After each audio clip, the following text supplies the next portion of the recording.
हाँ जी बेटा जी, क्या हाल चाल आप सबका। तो नेक्स्ट क्वेश्चन रेडी है जी, बाकी तगड़ा है। इसमें मेहनत काफी हुई है, मतलब कुछ इंस्ट्रक्शंस दी गई मॉडल को, एआई मॉडल को कि क्वेश्चन जनरेट करो जिसमें ऐसे पॉइंट हो वैसे पॉइंट हो। तो उसने किया, बट उसने गलतियां कर दी थी शुरू में, तो उसको करेक्ट करके पूरा, मतलब उसी से करेक्ट करवा के, खुद नहीं, आपके सामने पेश है। क्वेश्चन बहुत अच्छा, क्वेश्चन काफी अच्छा बेटा, आपको वाकई वैल्यू ऐड करेगा। तो अपने 10-15 मिनट हमें दे दें बस। मिस्टर देवांश ओबराय एक रेजिडेंट इंडिविजुअल है, 48 ईयर का, प्रोपराइटर है ओबराय प्रिसीशन टूल्स, जो कि एक मैन्युफैक्चरिंग यूनिट है। He maintains books on mercantile basis and is subject to tax audit. ठीक है जी, अच्छी बात है। पी&एल में इतना प्रॉफिट आया हुआ है after debiting and crediting the following. इसमें डेप्शन एज पर बुक्स है, तो आप नॉर्मली इसे डिसअलाउ कर ही देंगे। एम्प्लॉयर का ओन कंट्रीब्यूशन, ध्यान से, अब एम्प्लॉयर का ओन कंट्रीब्यूशन है आरपीएफ में 4 लाख रुपए एक्चुअली डिपॉजिट हुआ है यहाँ पे आके। सर ये भी रिटर्न तक तो जमा करना होता, बहुत देर करती जमा करवाते करवाते, भाई डिसअलाउ होगा ये। प्रोविजन बना के रख दिए ग्रेचुटी की एस्टिमेटेड बेसिस पे। ग्रेचुटी फंड ना अप्रूव्ड है, ना कोई पेमेंट हुई है। 40A7 में जाके ये डिसअलाउ हो जाएगा। पड़ा हुआ है स्टडी मटेरियल आईसीआई में हमने, कि आप या तो ग्रेचुटी का खर्चा बुक कर लो पे करके, तो ठीक है, या अप्रूव्ड ग्रेचुटी फंड बनाओ उसमें कंट्रीब्यूशन डालो, तो भी ठीक है। ऐसी प्रोविजन बना के रख दोगे तो भाई डिडक्शन लाला जी नहीं मिल सकती। एनएससी का बहुत ही शानदार पॉइंट, कहते हैं इंटरेस्ट है एनएससी का, क्रेडिट किया होगा भाई ध्यान से, इंटरेस्ट तो इनकम होता है 16,000 रुपए, फाइनल ईयर का इंटरेस्ट है, फिफ्थ ईयर का क्रेडिट कर दिया statement of P and L में। पहली बात, यहां से तो हटेगा क्योंकि ये बिजनेस इनकम नहीं है। दूसरी बात, ये अदर सोर्स में इनकम में जाएगा। तीसरी बात, सर एनएससी में ना री इन्वेस्टमेंट मानते होते हैं कि जो एनएससी इंटरेस्ट होता है वो हम मानते हैं कि आगे री इन्वेस्ट हो गया तो एटीसी मिल जाता है। पर क्या लिखवाया था, चाहे बुक खोल के देख लेना, लास्ट ईयर का इंटरेस्ट री इन्वेस्टेड नहीं माना जाता। 8,000 रुपए पे किए हैं आपने, delay in depositing the TDS, P and L में डेबिट कर दिया। नो, ऐसा इनकम टैक्स से जुड़ा हुआ खर्चा, टीडीएस भी फॉर्म ऑफ इनकम टैक्स ही है भाई, जो आप पेइस का डिडक्ट करते हो। अब आप लेट जमा करा रहे हो भाई, इसकी डिडक्शन तो नहीं मिलेगी इंटरेस्ट की। कैश कंट्रीब्यूशन कर दिया 20,000 रुपए का रजिस्टर्ड पॉलिटिकल पार्टी को, स्टाफ वेलफेयर एक्सपेंस में डेबिट कर लिया। यहाँ तो डिसअलाउ करो, बाकी कैश में कंट्रीब्यूट करके तो काफी गलत कर दिया।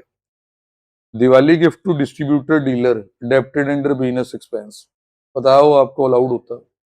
प्रोविजन फॉर डाउटफुल डेबिट करके रख दिए पी&एल में, disallow. Bad debt 65,000 right of हुए हैं बुक्स में, पहले ये इनकम में भी आए हुए थे, भाई ये तो ओके। अब अगर आप कह रहे हो कि बैड डेट यहाँ राइट ऑफ हुआ है बुक्स में, तो ऑब्वियस आपने यहाँ पी&एल में भी डाले होंगे, तो ये तो अलाउड है। Interest on FD with the bank है, credit to statement of profit loss है, हटाना पड़ेगा। पहले बेटा इतना देख लें, क्योंकि एडजस्टमेंट्स की अगर आप क्वांटिटी भी देखते हैं तो काफी ज्यादा है। उतने में छोटे छोटे बच्चे खो जाएंगे, कई बेचारे नीनी मोड में बैठे होते हैं। याद है नीनी मोड क्लास में बात होती थी हमारी, चलो कोई बात नहीं। अब ये देखें जी क्या हो रहा है, डेप्रिसिएशन एड बैक हो रही है पहले तो, कॉमन एडजस्टमेंट पीजीबीपी की। 4 लाख रुपए एम्प्लॉयर का कंट्रीब्यूशन आपने ड्यू डेट के बाद जमा कराया। कौन सी ड्यू डेट, रिटर्न वाली। कल एम्प्लॉई था, उसमें ड्यू डेट थी प्रोविडेंट फंड एक्ट वाली, ये भी डिसअलाउड। ग्रेचुटी की अनअप्रूव्ड फंड में पैसा डाला है, डिसअलाउड। फिर उसके प्रोविजन बनाइए, सॉरी प्रोविजन बनाइए, disallowed. Interest on late deposit of TDS, disallowed. Been expenditure के तौर पे ये कैश डोनेशन पॉलिटिकल पार्टी की नहीं मिल सकती, प्रोविजन डिसअलाउड। दिवाली गिफ्ट का लिखा है नो एड बैक, जेन्युइन खर्चा। बैड डेट्स करेक्टली क्लेम्ड, इसका भी कुछ नहीं किया। अब आपके एडिशंस इतने हो चुके हैं, डिडक्शन ये है, एनएससी और एफडी इंटरेस्ट हट गया, तो आपके पास इनकम आ गई है जी पीजीबीपी में इतनी। यहाँ हमने एनएससी पे बड़ा स्पेशल नोट भी डाल दिया है। फर्स्ट 4 ईयर का एनएससी इंटरेस्ट जो होता है वो एटीसी के लिए री इन्वेस्टेड भी माना जाता है। फिफ्थ फाइनल ईयर जो पे आउट होता है वो री इन्वेस्टेड नहीं माना जाता, तो इस पे एटीसी नहीं मिलेगा। बाकी आईओएस में ये टैक्सेबल रहेगा ही रहेगा। अब एडिशनल इन्फॉर्मेशन को देखते हैं। कहता है entire block of factory building जिसकी 10% ब्लॉक है, ओपनिंग डब्ल्यूडीवी 40 लाख रुपए है, only asset in the block है, ये आपने बेच दिया है 28 लाख रुपए में। स्टैम्प ड्यूटी वैल्यू इतनी है, सर रियल एस्टेट बेचोगे तो 50C तो लगेगा ही लगेगा। अब आप 28 लाख का 110% करके देखोगे और जो 32 लाख है उससे ज्यादा है, तो एफवीसी तो इसे ही माना जाएगा। फिर आपकी 40 लाख रुपए कॉस्ट मानी जाएगी, यहाँ तो सर लॉस हो जाएगा। सर डेप्रिशिएबल में होता भी शॉर्ट टर्म लॉस है, ध्यान रखना।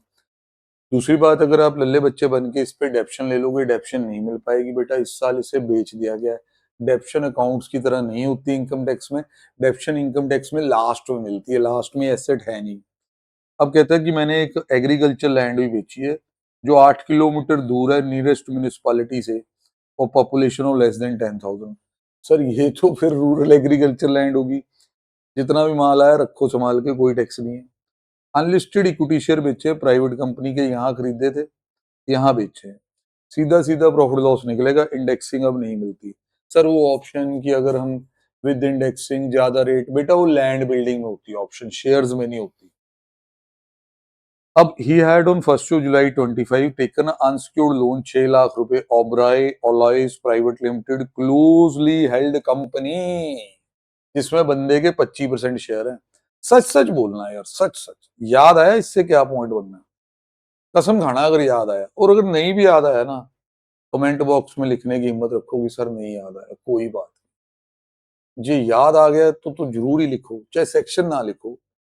दोबारा हिंट देता हूँ, एक बंदा एक closely held company, private company जिसमें उसके 25% शेयर है, उससे लोन ले रहा है।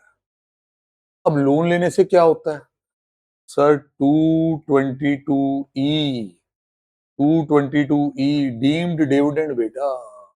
हाँ जी, हाँ जी, हाँ जी, हाँ जी, करवाया हुआ है। अपने जमाने का प्रैक्टिस वाला एग्जाम्पल भी दिया हुआ। सर वहां सिर्फ 10% शेयर चाहिए होते हैं, इसके तो 25 है, पर जितना लोन लिया है उसको डीम्ड डिविडेंड नहीं माना जाएगा, to the extent of accumulated profit. भाई प्लीज जो सिंसियरली सुनते हैं भाई, प्लीज से कमेंट बॉक्स में आप जवाब प्लीज दें, झूठा जवाब ना दें। जो आपको सच में याद आ गया तो मुझे बहुत ज्यादा अच्छा लगने वाला है, जो नहीं भी याद आया तो आपकी सिंसेरिटी भी बहुत अच्छी लगने वाली है। कि 150,000 फ्रॉम ऑनलाइन गेमिंग प्लेटफॉर्म, अब फ्लैट इनकम है जी, अदर सोर्स में जाएगी, 30% टैक्स देना पड़ेगा। कार्ड गेम में हार गया, डेड लॉस, सेट ऑफ नहीं होगा। He owns another parcel of agriculture land unrelated to the one sold about, जिसमें एग्रीकल्चर में लॉस है, खेती बाड़ी भी करता है पर उसमें लॉस है। सर शुक्र है लॉस है, 5,000 से ज्यादा इनकम निकल आती तो इंटीग्रेट करके टैक्स निकलता, ये तो लॉस है। 3,200 रुपए का रिसीव हुआ रिफंड पे इंटरेस्ट, आईयूएस में डाल दो। अब ये बारात भी है, हाँ जी सर पूरी बारात लेके आए आज हम। Calling brought forward figures, non speculative business loss पड़ा है इस साल का, 8 साल की वैलिडिटी होती है भाई। अनअब्सॉर्ब्ड एक्शन, अनलिमिटेड वैलिडिटी होती है। स्पेकुलेशन बिजनेस लॉस, भाई सेट ऑफ करने के लिए अब ये कह रहे हैं लास्ट ईयर रह गया जी, 4 साल की वैलिडिटी होती है। और यार सेट ऑफ करने के लिए स्पेकुलेटिव गेन भी तो होना चाहिए, मैं कहां से सेट ऑफ कर दूं, अभी तक तो कोई स्पेकुलेशन गेन आया ही नहीं। सॉरी थोड़ा ज्यादा हो गया, पर तुम्हें जगाने के लिए जरूरी है कि ऑक्यूपाइज ए सेल्फ ऑक्यूपाइड फ्लैट जिसपे इंटरेस्ट इतना दिया है इसने, भाई देख लेंगे, अगर ऑप्ट आउट करेगा डिडक्शन दिलवा देंगे। बाकी एलआईसी प्रीमियम पता नहीं क्या क्या, छड्डो जी। आओ इधर आओ, यहाँ तक हुआ था। डेप्शन का देखो, कहता सोल एसेट था 10% ब्लॉक में, सारा बेच दिया, ब्लॉक हो गया खत्म, कोई डेप्शन नहीं, ये इनकम आ गई जी पीजीवीपी की। अब इसमें जी आप non speculative loss set of करो, अनअब्सॉर्ब्ड डेप्शन सेट ऑफ करो, इसको पहले करो क्योंकि टाइम बार्ड है, इसमें कोई टाइम लिमिट नहीं है। इन बातों का भी मतलब आपको पूरा पूरा पता। अब जी आपका स्पेकुलेशन लॉस है 1.5 लाख रुपए का, AY 22-23 का, कोई स्पेकुलेटिव इनकम नहीं है इस साल, तो 4th ईयर है तो ये लैप्स हो गया परमानेंटली, क्या करें भाई 4 साल ही थे।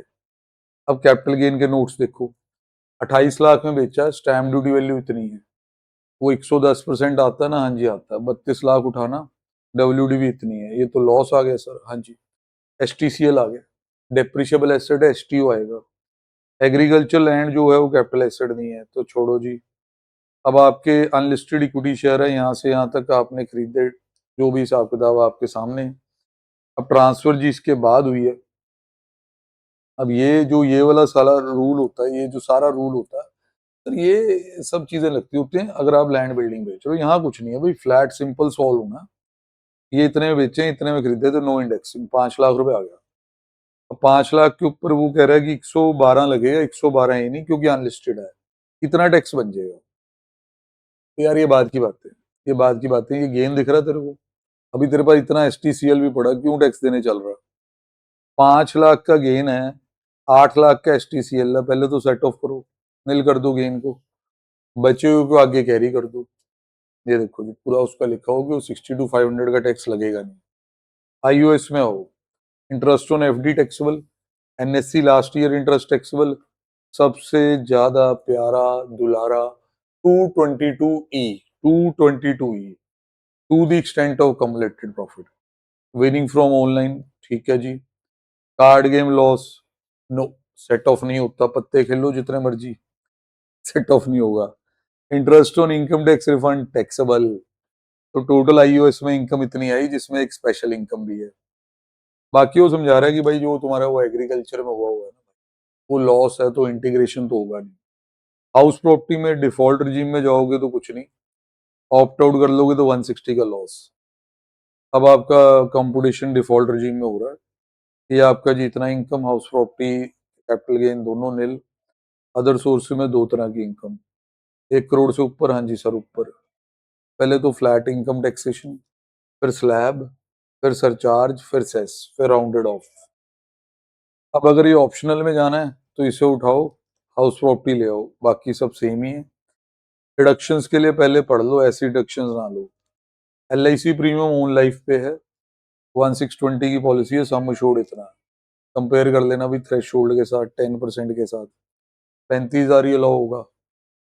PPF आ गया जी, मेडिक्लेम आ गया, मेडिक्लेम में प्रिवेंटिव हेल्थ चेकअप भी है, पेरेंट्स का भी है, डोनेशन टू NDF भी है, donation to NGO eligible for 55 subject to qualifying limit, तो क्वालिफाई तो इसका बहुत ज्यादा कर जाएगा, अब इतना रोना नहीं है। तो पहले जी आपका ये सेल्फ एंड स्पाउस वाला आ गया, 4,000 के प्रिवेंटिव दिखा सकते हो, टोटल 5 के दिखा सकते होते हैं। पेरेंट्स वाला थोड़ा ज्यादा, वो 50 पे रोक दो।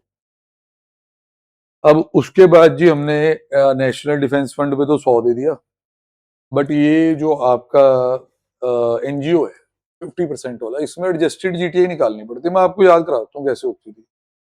ये GTI आएगी, इसमें कोई कैपिटल गेन तो है नहीं ऊपर, तो कुछ लेस करने की लोड़ नहीं, इसमें ये डिडक्शन माइनस हो जाएगी, ये डिडक्शन माइनस हो जाएगी, एडजस्टेड GTI भी करोड़ों रुपए से ज्यादा आएगी यार, उसका 10% करके तो बहुत आ जाएगा भाई। तो आपका पूरा 60,000 रुपया क्वालिफाई कर जाएगा, उसका 50% कर लेना बेटे। ये आपकी डिडक्शन 30,000 NDF की पूरी, 30 इसकी, टोटल हो गए 60। ये आ गई आपकी टोटल इनकम।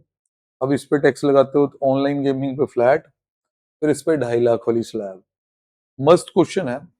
अगर भाई इस क्वेश्चन को सेफली आप PDF को डाउनलोड करके रिवीजन मतलब सुनने के बाद भी फुल एक्यूरेसी से 20-25 मिनट में बना रहे हो तो अच्छी बात है, अच्छी बात है, मतलब कि आपको आती है चीज करनी। बहुत ज्यादा एरर्स हो रही हैं तो यू नीड टू रिवाइज। काफी अच्छे नोट्स दिए हुए हैं, वो भी देखें भाई, आपके काम के हैं। अभी के लिए डन है।